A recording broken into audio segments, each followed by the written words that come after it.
Hey everybody, Cathy here from Whole Home and Body Health, and you're going to want to buckle up for this one because I got a doozy for you today. So I am staying in an Airbnb in Oakland, California, and I've got so many issues to discuss with you today.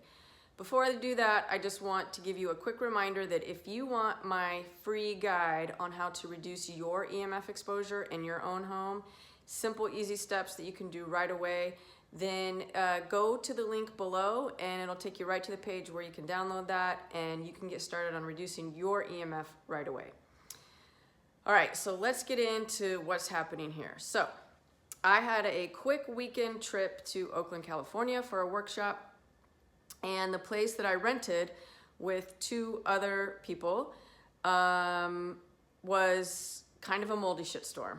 I knew immediately. I saw numerous signs of water. I walked in the door, it hit me like a ton of bricks, and myself and another person said, we're not staying here. The third person stayed because she didn't care, but we had to find alternate arrangements.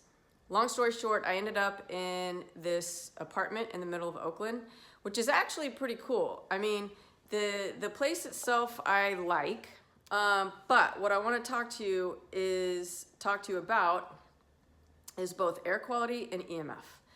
So this is the challenge with traveling, no matter where you're staying. If it's a hotel, if it's with friends, if it's with family, if it's in a B&B, like, we have these challenges every time, but there are things that you can do.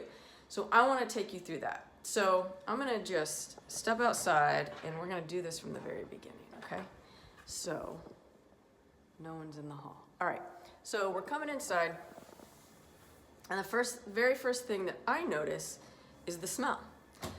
And I can smell chemicals just right off the bat, extremely strong. It smells to me like laundry detergent and probably dryer sheets. So here is the laundry room door, and ta-da, okay? Both of those right there.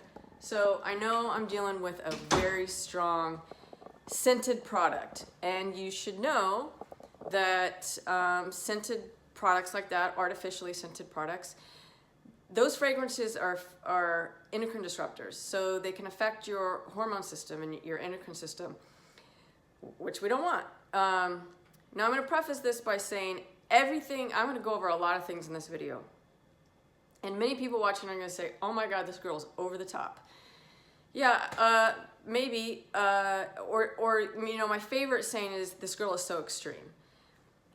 But what's extreme is the way that we're living today, right? None of this is natural. All the things I'm going to talk about, none of it's natural, none of it's normal. It might be common, but it's not normal. And I don't want to live with all these toxins because it makes me feel like shit. And I don't want to feel like shit. I want to feel good.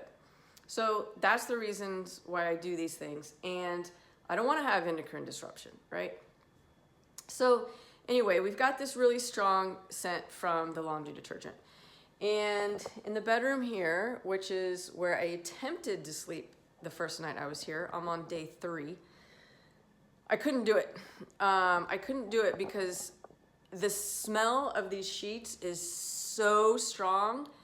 I couldn't relax and I couldn't fall asleep, and I laid there for about an hour and finally said, there's nothing I can do in this situation with these sheets. So I actually got up and I slept on this little couch, I guess, love seat, couch, whatever, because it didn't have sheets on it and it doesn't smell. And I actually fell asleep within about 5-10 minutes of coming to the couch. So maybe not the most comfortable thing in the world, but it worked and I slept, and that was awesome. The other thing about these sheets is that they're synthetic. I don't know what they're made out of, but very clearly a synthetic material, because it's the kind where you every time you move it, you get static cling, and the hairs on my arms stand straight up because it's static cling and it crackles when it moves, and I cannot stand that. And that creates a static electric environment that is actually not good for the human body either. So I did find a little cotton sheet somewhere in the closet, and I put that on this little couch, and then that worked out. So thankfully that was a good thing. Another thing that I found is a bunch of scented candles. So these things are pretty gnarly.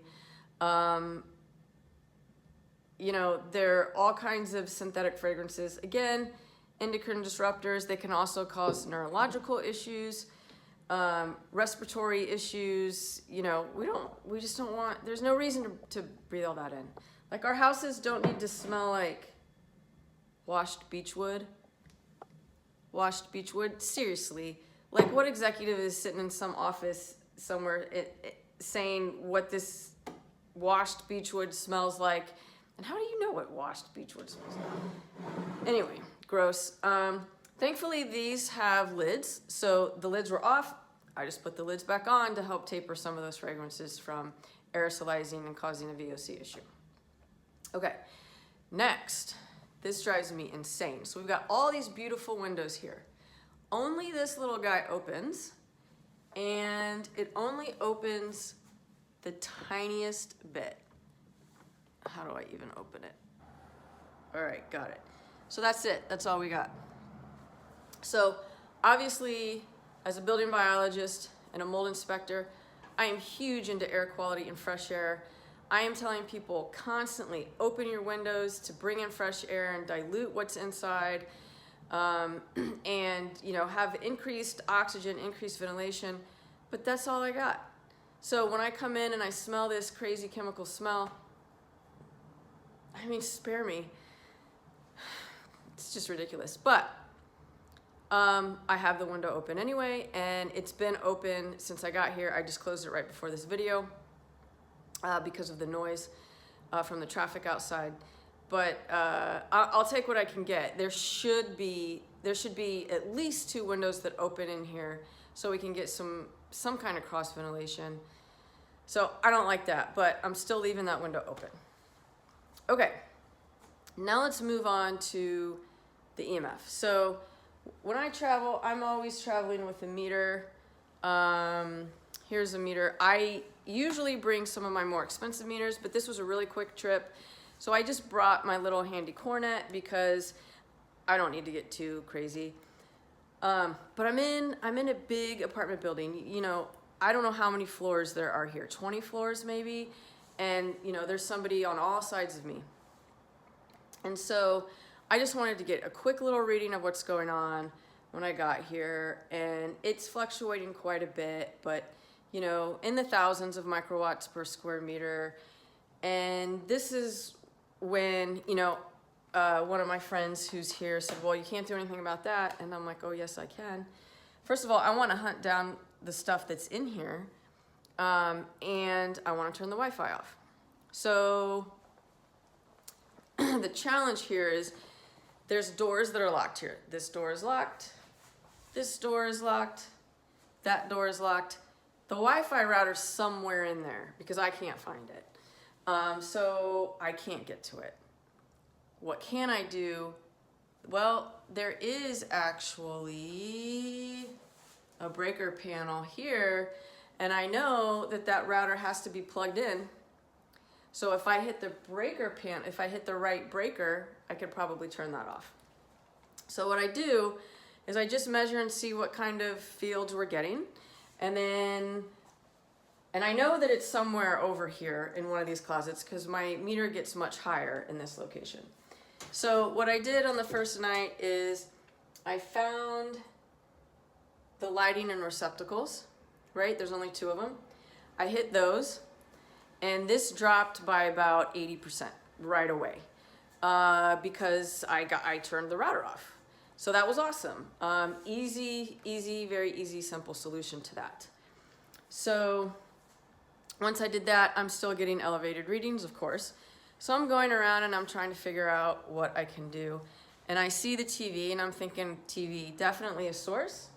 So I unplugged the TV, and I also found this in the back. I think it's a Chromecast. It's a Google TV thing, so you can stream. So I unplugged that, I unplugged the TV, I make sure that all the electronics are unplugged. Easy. So this goes down even more. So I've still got some other signals going on, which is obvious because I'm gonna have it be surrounded. But I do notice that I have a key fob to come in and out of the building. And on this key fob, the keychain is an Apple, what do they call it? A little Apple tracker, an Apple ID tracker, which you can see, I covered it in foil because I was getting really high peaks on that. Now, it doesn't travel very far, but I have to have it on me when I leave the building because I have to get in and out of the building. So I found some aluminum foil, I wrapped it a bunch of times, and I'm not picking up a signal on that now on my meter. So that's awesome. Let's see, another thing is I do have an Ecobee, so a smart thermostat. Nothing I can really do about that, but the distance that I'm sleeping away from it makes it not really that much of an issue. So I can solve that just with distance. If I needed to, I always travel with shielding cloth. So if I needed to, I could just put this over that. You know, I could get a rubber band, flip this over that, and that would work just fine.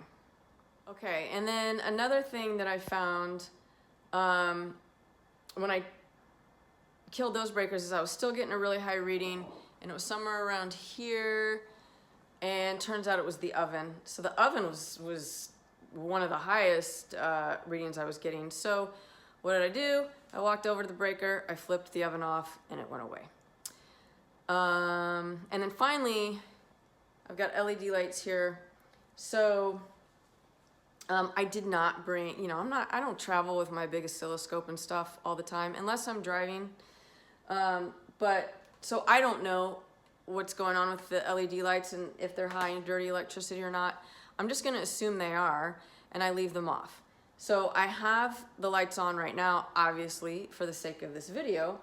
But what I typically do is I travel with one of these little guys. This is just a little book light, and it's got an amber light to it, which you can see there, so that it blocks the blue light spectrum. So when I use it at night, it's not gonna keep me alert because I want to block that blue light at night so that, you know, my brain recognizes it's nighttime and it's gonna release melatonin instead of cortisol. So I turn the lights off and I use that. Yes, it's very dim. I don't care. I don't need a ton of light for anything. So that works awesome for me. And yeah, I think that's pretty much everything I did. Oh, no, another thing. I find this in almost every Airbnb I stay at, which I really try not to stay at Airbnbs anymore because I'd rather local residents have that place to live because renting is very difficult. Occasionally I can't avoid it, but this is what I find all the time. These disgusting non-stick pans. So I went to make my tea this morning and I was incredibly disappointed because I'm not going to use that. See all that coating that has scratched off of there, that's going to get into your food. Even the tiniest little scratch can release thousands of these molecules into your food or beverage. So I certainly wasn't going to do that. So thankfully there's a gas station a couple of blocks away. So I always travel with my mug. So I walk down to the gas station, I fill this up with hot water, and then I can have my tea. So it's probably not filtered water, but I'm having a cup of it and, you know, I gotta live life. So everything else I'm doing is reducing all of my exposure significantly. So I'm okay with that. And I'm gonna take that water over using that pan because I know that this pan is toxic. So I think that's it. You know, this is a tiny little space, barely 200 square feet, and I got to do all of this stuff just to feel comfortable while I'm staying here. But you know, I'm here for a workshop and I want to feel good. and I do. You know, I had a good day today, so that's awesome. I rarely travel like this to places unless I can drive. So I have a Sprinter van. I drive that when I'm going for work and travel because I'm in control of that situation, and it's a clean environment, and that then I don't have to deal with all this stuff. But you know, we can't avoid it all the time. So that's what I do when I travel, and I hope that you find that helpful. Again, if you want to grab that free guide, go check it out in the link below. And I'll also leave a link to my Fly Healthier and Feel Better course that I created, which has all these tips and a ton more about what to do when you're traveling, how to reduce your EMF exposure, how to protect yourself from all of these exposures that we're getting with supplements and lifestyle, and you know, all these just tons of tricks and tips that helps you travel and actually feel good once you get to your destination and while you're enjoying your vacation or work or whatever it is that you're doing. Okay, so I guess that is it, everybody. Thank you so much for watching, and we'll see you next time. Bye.